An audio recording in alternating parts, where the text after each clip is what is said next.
he has a very long history of very bad test anxiety.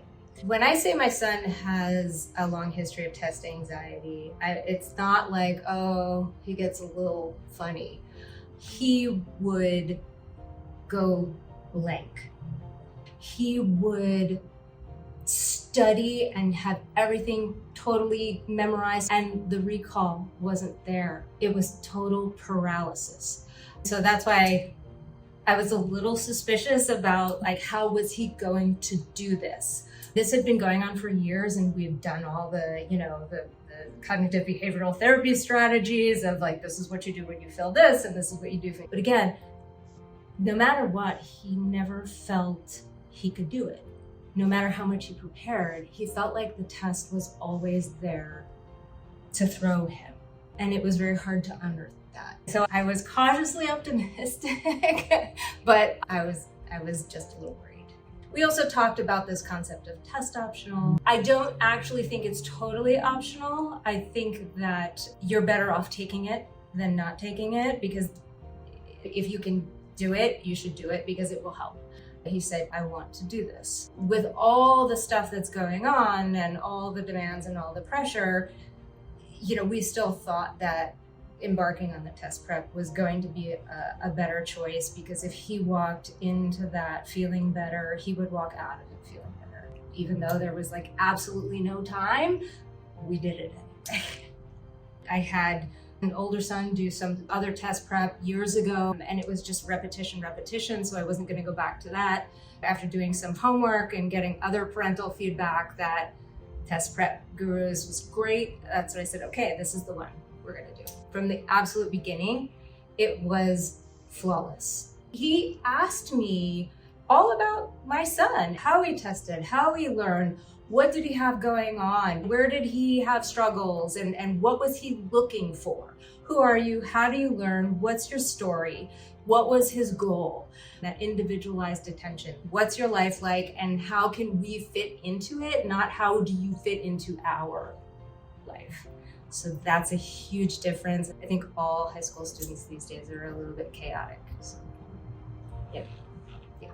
The beginning was, here's your teachers, based on your profile, this is who's going to be best for you. The teachers that Luke worked with didn't treat him like he couldn't do it.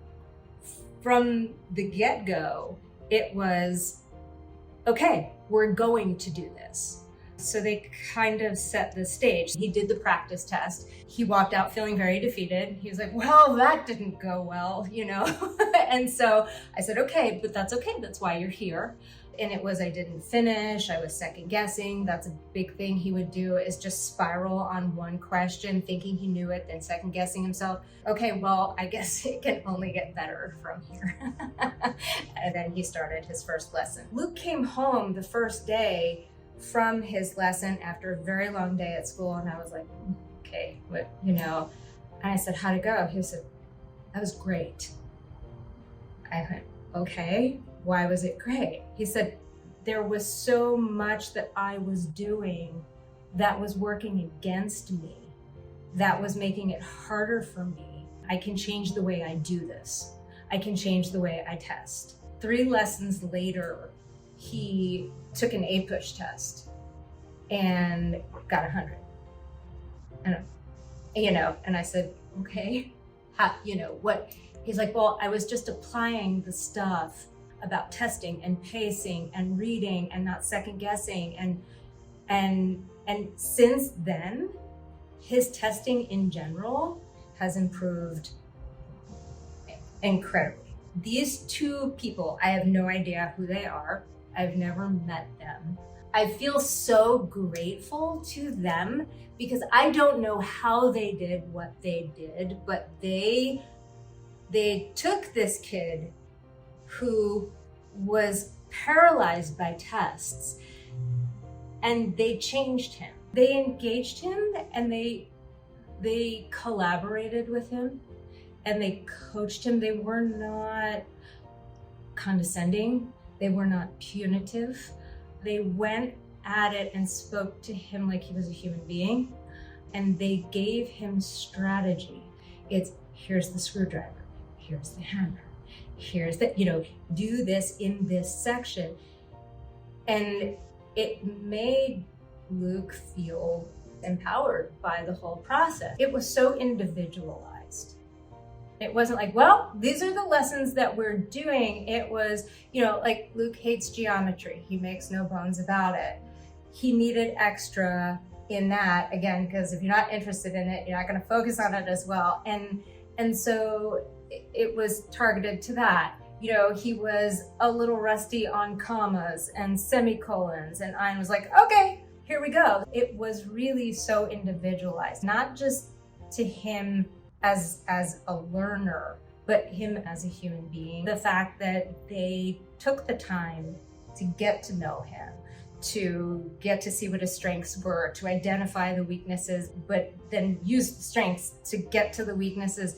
It's such a collaborative effort and such a kind, effort. And I don't believe for a second that they would treat every single kid the same way. And that's how such improvement is made, I think. How to read passages, or how to break down, multiple choice, or, what to do when I'm stuck. That is a huge one, right? Rather than circling the drain, okay, what do you do instead? I think that the whole thing really is about test strategy, which can be applied universally. I understand, it's for the ACT or it's for the SAT, but tests are tests. And in school, children are not taught strategy of tests. They're just not. It's like, learn it, spit it back, do it. I don't think we can get the best out of them without doing this. By the time he was finishing his practice test, he was getting 36s on the English and the reading, because it was just, there was automaticity to it. And again, he knew what tools to apply where. When he went to take his ACT, the real one, I was expecting a lot more darkness. Instead, he was like, it's okay. I'm okay. He was appropriately anxious, but he wasn't panicked. I can do this. It is a test that I have to take, and I will master it. And if I don't, there's tomorrow. Okay, cool. Yeah. How has he changed as a result of going through the program? Yeah, confidence. So that's a very different place for a student to be in, a student who is constantly petrified of the next test, because in education there's a lot. So yeah, it's a different approach. It's a different kid. I saw the change happen in how do you see it changes how you feel about it, and how you feel about it changes how you cope with it. And, how you cope with it changes how you produce. I'm not a huge fan of tests in general. I don't think they necessarily reflect what a person knows, but they are a necessary evil. It's not just ACT, SAT, it's licensing exams, or, the bar exam, or whatever it is. There are exams, So to be better at them in general is going to do you favors in life. He's always been into the arts, but he also loves medicine. He's always loved bio and anatomy, and he's in emergency medicine now. What's interesting is that in the past, he's always been like, yeah, I'll never get through those tests. And it's funny because recently I was like, well, if you decide to do that, what do you think about the MCATs? He's like, I can do it. So, and again, wherever he goes and whatever he does, it's his choice. But just the fact that potentially his issues with tests would have held him back from something that's no longer an issue. Again, see, it's not just the ACT. It's can you manage these situations?